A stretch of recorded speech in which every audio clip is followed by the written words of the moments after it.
Siamo a poco meno di 500 metri sul livello del mare, 499 per l'esattezza, e ci troviamo sulla sponda destra del torrente Impero.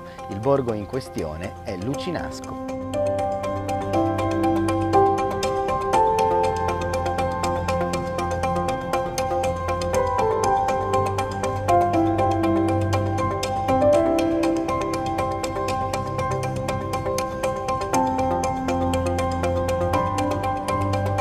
Un comune di circa 300 abitanti che conserva una storia antica, risalente al lontano 1154. Immerso tra gli oliveti, il paese, che ha in Borgoratto la sua unica frazione, è caratterizzato da un centro storico di assoluto rilievo.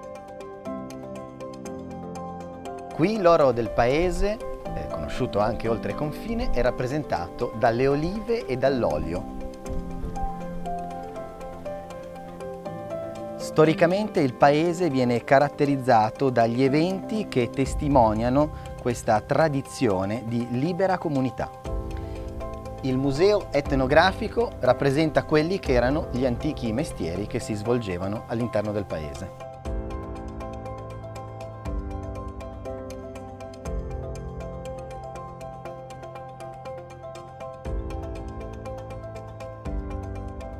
Nel Medioevo ci fu una rivolta antifeudale contro i conti di Ventimiglia che ne onorarono i possedimenti a lungo.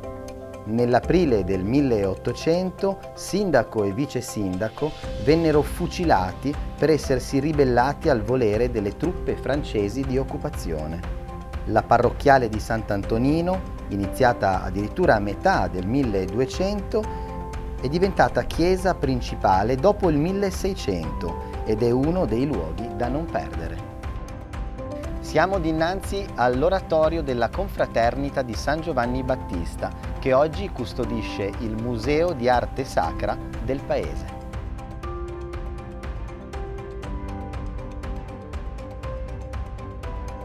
L'opera più importante è il Compianto sul Cristo morto. Di autore sconosciuto, questa opera risale a un periodo databile tra il 1450 e il 1500.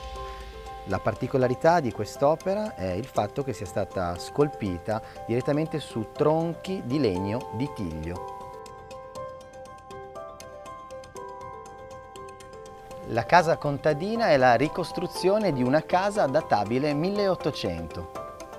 I caruggi e le pietre disegnano il cuore del borgo fino ad arrivare, nella parte più alta, agli ultimi resti del castello eretto dai conti di Ventimiglia.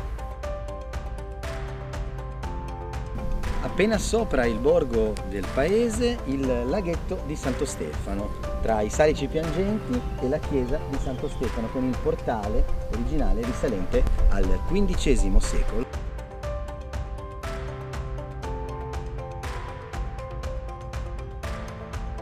A 3 chilometri dal paese il Santuario della Maddalena, risalente circa al 1400, è una vera e propria perla di quelli che sono i monumenti religiosi legati al Lucinasco. Per il momento è tutto, io vi invito a visitare il paese perché davvero offre qualcosa di incredibile. Da Dario il Leggendario, alla prossima avventura.